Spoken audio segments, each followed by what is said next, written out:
Bonjour les coureurs, bienvenue sur la chaîne. Aujourd'hui, nous accueillons Oriol Morata, un invité exceptionnel. Aujourd'hui, nous vous présentons une vidéo impressionnante sur les vélos. Que certains appelleraient vintage, puisque ce mot est à la mode, mais en réalité, ce sont des vélos historiques. Vintage, historique, avec du style et classique. Et Oriol, qu'est-ce qu'est un expert? En plus d'être quelqu'un qui a apporté certaines des pièces à la collection, il va nous faire toute une explication de choses qui, j'en suis sûr, vont surprendre beaucoup d'entre vous et, si vous les connaissiez déjà, vont vous remplir de nostalgie. Allons-y. Allez, tu m'accompagnes.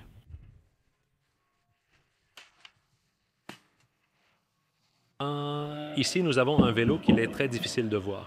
Un Gary Fisher de 1987. Nous parlons des débuts du sport quand il n'y avait pas encore d'industrie auxiliaire pour assembler les vélos. Dans cette situation, les personnes qui ont lancé cela aux États-Unis étaient des artisans. Ils soudaient eux-mêmes les cadres. Monsieur Gary Fisher était donc un artisan, il montait ses propres vélos. Ils cherchaient des pièces partout et ils ont été pionniers dans la recherche mondiale de fournisseurs pour obtenir des groupes vélos tout-terrain. Ils ont même été mis au défi d'aller jusqu'au Japon et de persuader Shimano que produire des groupes pour le vélo tout-terrain était judicieux car il créait un nouveau sport et qu'il y aurait un marché. Ce vélo, vraiment, elle est très historique avec ses 31 ans. C'est vraiment fou. Par exemple, les leviers de frein là, sont pratiquement des leviers de moto parce qu'on utilisait beaucoup de pièces de l'industrie auxiliaire avec des changements time shifters au pouce. Quelque chose de vraiment très archaïque, mais qui définissait déjà que c'était un vélo totalement différent de la route et quelque chose sur lequel on a construit par la suite. Le reste, oui, une excellente pièce. Voici l'un des premiers vélos à avoir rencontré un grand succès commercial, le Specialized Stump Jumper. C'est un vélo dont on peut dire qu'il a popularisé le vélo tout-terrain auprès du grand public. Il avait un très bon prix d'achat aux États-Unis, mais c'était déjà une production plus industrielle. Il n'y avait plus autant de temps d'attente. Et c'est ce vélo qui a placé Specialized au sommet et leur a donné un peu d'avance, ainsi qu'une certaine présence, comme la grande marque qu'ils sont aujourd'hui. C'est un très bon vélo, très bien construit, très solide. En fait, le nom est toujours présent dans le catalogue 30 ans après, parce qu'elle incarne parfaitement ce que doit être un bon vélo de vélo tout-terrain. Par exemple, ici, un Klein Attitude. Avec une potence MC2, ce Klein n'est pas si ancien, datant de la dernière année avant son rachat. Par la suite, elle a été rachetée par Trek. Et alors, le romantisme des vélos et la super qualité s'est un peu perdu parce qu'ils en ont fait une marque plus commerciale. Comment sait-on si un vélo Klein, par exemple, beaucoup de gens disent « je ne sais pas si le Klein est ce qu'on appelle un modèle pré-Trek ou post-Trek ». Il y a plusieurs points à vérifier. Par exemple, le collier de selle doit être soudé, pas un collier classique. Le support central des freins cantilever, élément distinctif, a disparu en 1994. L'axe du pédalier utilise des roulements pressés sans filetage comme la direction. Ce vélo n'est plus si ancien car si vous regardez les pattes, les voitures sont plus compactes et à entrée arrière, mais pas aussi spacieuses que la mythique patte Klein jusqu'en 1993. Ici, on voit une pièce très sympa, une Tioga Disc Drive qui est un véritable icône du vélo tout-terrain. Tous les passionnés qui sont dans ce milieu depuis des années l'ont vu, avec John Tomac par exemple, qui l'a popularisé. Elle a un son et une construction très particuliers. En y regardant de plus près, on constate qu'elle n'a pas de rayon, c'est une roue. Que la charge est géodésique, c'est un fil de Kevlar qui part du moyeu, fait le tour et se visse sur la jante. Elle se comporte donc de façon très élastique et absorbante. En fait, à l'intérieur, il n'y a que 2 plaques en plastique, reliées par un petit fil, rien d'autre. Même si cela paraît incroyable, ceci a assez de force pour supporter le poids du cycliste. Cependant, si cette roue subissait le moindre choc ou impact, elle se brisait irrémédiablement. Du coup, c'est quelque chose de très amusant si tu as la chance d'en avoir une, parce que c'est tout ou rien. Quand ça fonctionne, là, c'est parfait, mais en cas de problème, ça part direct à la poubelle. Donc c'est une pièce mythique. Trouver l'une de celles-ci actuellement dans cet état, c'est vraiment difficile, parce que la plupart des unités sont détruites. Une autre marque américaine mythique, la marque Yeti Cycles, quelque chose de vraiment hallucinant. C'est une marque qui, à l'époque, basait toujours sa publicité sur le fait de n'avoir jamais fait aucune annonce publicitaire. Toute la publicité était faite en compétition. Leur équipe et leurs coureurs étaient les meilleurs. Et à l'âge d'or du vélo tout terrain, tous les bons coureurs américains sont passés à un moment donné et ont couru avec des vélos jet. Les couleurs. La singularité de ce vélo, c'est que c'est une marque très petite, avec des productions très limitées, et il a une grande valeur. Ce vélo est monté absolument dans les moindres détails. Ce n'est pas un vélo de série. En fait, Yeti proposait des cadres, et les utilisateurs les montaient comme ils le souhaitaient. Les Mythics, Manivelle, Coupe Bruce Pourty, Jeu de Selle et Potence Ringle font partie des 5 ou 6 marques américaines artisanales de super qualité avec lesquelles tu te construisais un vélo unique et performant. Richie. Les poignées Grift Shift transparentes, Grift Shift. Avant d'appartenir au groupe SRAM, c'était essentiellement une petite marque avec un seul produit. Ils avaient cette commande rotative. Ceci est la version X-Ray, c'est la rayon X avec laquelle on pouvait voir l'intérieur du mécanisme, ce qui était vraiment cool. Le problème avec ces commandes Sanding, c'est que le plastique était un peu cassant et il est difficile qu'elle soit arrivée jusqu'à aujourd'hui sans fissure. Mais bon, c'était vraiment sympa de voir comment les ressorts et le câble fonctionnaient à l'intérieur du système. C'est un très beau vélo, très mythique et avec beaucoup de style. Une Canon de l'autre grande marque américaine avec une belle et grande histoire. C'est aussi un vélo très ancien, un vélo de l'année 89, avant les grandes productions. On voit clairement que la géométrie du vélo est un peu étrange. En plus, c'est une très grande taille. On utilisait des pièces qui n'étaient pas vraiment conçues pour le vélo tout-terrain, comme une selle qui ressemble à celle d'un vélo de ville. Des freins pris sur des vélos de ville, des guidons à double hauteur, ce n'était pas encore bien défini. La norme des géométries. Donc chaque fabricant faisait un peu à sa façon, en utilisant des pièces ou les contacts qu'il avait pour assembler les vélos. Ce vélo de 4,29 marque une limite dans ce qu'est la conception des vélos. Avant, c'était une diaspora beaucoup plus grande, et 2 ou 3 ans plus tard, tout s'est standardisé avec des géométries plus orientées compétition. Exemple, si vous m'accompagnez. 2 ans plus tard, la Canon produisait des vélos avec une géométrie proche de ce que nous considérons aujourd'hui comme standard. Tube de selle à 72 degrés, direction standard, guidon plat, quelque chose de différent. Alors, Shimano proposait déjà des groupes complets, comme les gammes Deore, X, XT, etc. Alors, il était plus facile de construire des vélos sans problème, de monter un groupe Shimano, de bonnes jantes, de bons pneus, tout était plus simple. Ce vélo est très curieux, ça m'a fait plaisir de le voir, c'est le premier vélo que j'ai eu quand j'étais enfant et il avait un détail très particulier. C'est ceci que vous voyez ici. À moi, par exemple, quand j'étais enfant, il m'a fallu 2 ans pour comprendre l'utilité de cette tâche, car je l'avais toujours vue sans savoir à quoi elle servait. Et comme je n'avais jamais crevé, je n'en avais pas eu besoin, et un jour où j'ai crevé, mon père m'a dit d'utiliser la rustine du vélo. J'ai dit qu'il n'y avait pas de tâche. Ils ont insisté qu'il y en avait une. Il a sorti la vie, et il y avait une tâche qui avait toujours été là, à mon insu. C'est quelque chose.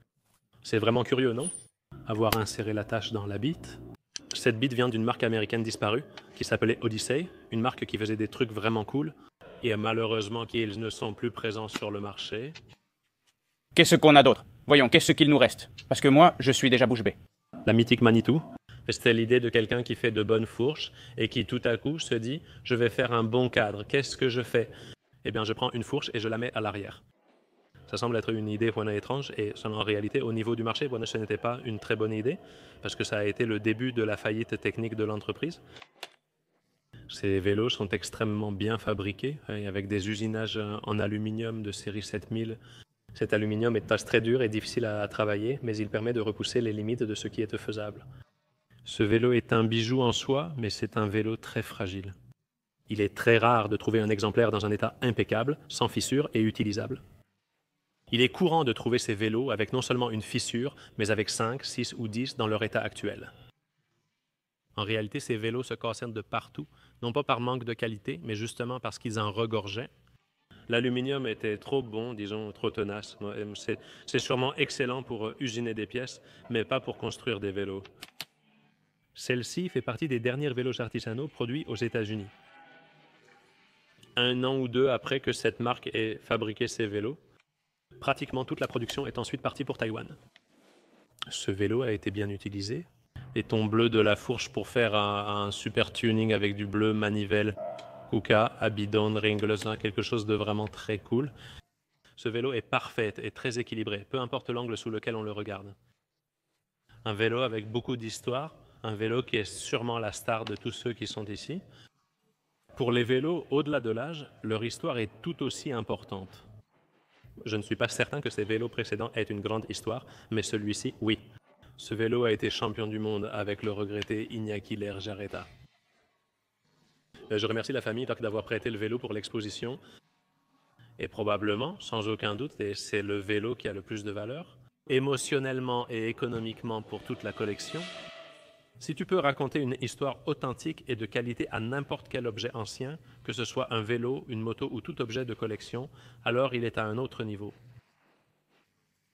C'est incroyable d'être ici et de voir un vélo qui a participé à un championnat du monde, qui a franchi la ligne d'arrivée et qui a permis à un coureur de devenir champion du monde. Cela a une valeur intrinsèque. Il ne s'achète pas avec de l'argent? Alors, c'est un vélo super spécial, un vélo de compétition dans son état. C'est comme ça, sur ce vélo, on s'est entraîné, on a couru, et c'est vraiment quelque chose de très spécial. Ici, nous avons par exemple la marque mythique Ritchey, un cas très similaire à Gary Fisher, Tom Ritchey. Un autre artisan, un bon soudeur, travaillant les tubes, achetant des tuyaux, allant partout pour trouver les composants. Il a aussi créé une équipe de compétition où a couru le mythique Thomas Friesnitz, par exemple, à tous les enfants de l'année 92. Lors du mondial à la Coupe du monde de Lina del Valle, Thomas Friesnitz a gagné avec une Liga similaire. Les Ritchey étaient très populaires, mais leur prix les rendait inaccessibles pour la plupart des gens. Celle-ci a vraiment tous les éléments parfaits. Ritchey fabriquait aussi des composants comme des potences, des jeux de direction, des fourches, des manivelles. Il a été l'un des premiers artisans à orienter son activité vers les composants techniques. 3 ans après cette année-là, il a arrêté de fabriquer des vélos et s'est concentré sur les composants. Actuellement, nous connaissons tous la qualité des produits, comme les pédales, les potences, les guidons, et ils sont partout. L'histoire inspirante d'un artisan devenu un entrepreneur prospère. Nous arrivons à une partie captivante de l'exposition. Ce sont mes vidéos préférées. Ces pièces appartiennent à un ami, mais j'en possède aussi de similaires dans ma collection. Ce sont de véritables mythes. Cette histoire est différente.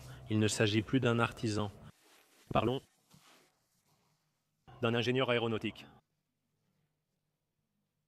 Une personne qui était M. Gary Klein, qui, lorsqu'il a conçu la marque, travaillait au Massachusetts Institute of Technology, au centre technologique du Massachusetts. Donc, on ne parle pas de quelqu'un qui venait vraiment de la compétition, mais de quelqu'un qui a appliqué les meilleures solutions techniques de l'époque pour fabriquer un vélo. Ici, la devise était de créer quelque chose d'insurpassable, et cet objectif a été atteint. Tout le traitement de l'aluminium, le type de tubes aérospatiaux, tout ce vélo possède des solutions qui n'avaient jamais été vues auparavant et qui ont placé les vélos à un autre niveau. Si vous regardez bien, c'était le premier vélo à avoir des câbles internes guidés. Les câbles n'étaient montés pas à l'extérieur, mais guidés à l'intérieur. La direction est intégrée. Sous le couvercle en plastique se trouve le roulement qui est intégré dans la direction. Ici, il n'y a pas de filetage ni rien. Les roulements de précision de la plus haute qualité aéronautique étaient insérés directement dans le cadre. C'est incroyable qu'après 20 ou 30 ans, aucun vélo Klein que vous allez voir n'est de jeu. Le pédalage était identique. La ligne de pédalage avait des roulements montés en force, sans filetage. Cela ne vient pas à l'origine de Klein, mais c'est bien le premier grand fabricant qui l'a utilisé. Auparavant, en 1988, Palo Autocycle de Californie avait déjà utilisé cela, ainsi que Tom Ritchey en 1988. Bases arrière carrées avec pattes d'entrée latérales. Guide qu'il mettait ici, que même le pauvre Klein, je vous le montrerai si vous regardez sous le vélo. C'est ce qu'on appelle l'anti-aspiration, chaîne de Klein. Une petite pièce en acier qui était placée le long des plateaux pour éviter que la chaîne ne se coince avec le plateau, pour qu'elle n'abîme pas le cadre. Tout ce vélo présente des détails de qualité et de l'amour du travail bien fait, ce qui en fait probablement la marque la plus collectionnable et de la meilleure qualité. Je suis en train de me souvenir, le caméraman, parce que je me suis tellement étendu. J'ai l'impression que je viens juste de commencer. Ceci est l'introduction. Maintenant, je vais vous expliquer. Vélo à vélo. Ce n'est rien, Oriol. Nous sommes en train d'apprendre énormément avec toi. Sur YouTube, les vidéos de plus de 15 minutes ont moins de succès auprès de ses spectateurs. Les personnes qui collectionnent des vélos ne sont pas tellement sur YouTube, nous sommes au fait d'acier et de choses tangibles, mais je comprends que le temps sur YouTube est précieux. Il est donc temps de conclure. Si vous avez aimé cette vidéo, ce que je pense vu les informations incroyables partagées par cet homme, voici ce que vous pouvez faire. Nous allons vous demander dans les commentaires de donner votre avis sur les vélos que vous avez vus, si vous en possédez un ou quelque chose comme ça. Indiquez l'année, le modèle et la marque, comme le veut la tradition. Aimeriez-vous voir plus de vidéos comme celle-ci? Aussi parce qu'à chaque fois qu'on verra Auriol et des collections de ce genre, on l'attrapera et on fera des vidéos sympas. Si vous vous lancez l'année prochaine, je vous invite à commencer à collectionner des vélos. Et est-ce que ce n'est pas un peu trop élitiste? Commencez avec un petit vélo ou un vélo simple. Dès 300 ou 400 €, prenez-en soin et l'an prochain, tous ici pour la course de vélo classique. Bon, et bien voilà, Auriol. Merci beaucoup, à bientôt les gars. Salut, salut.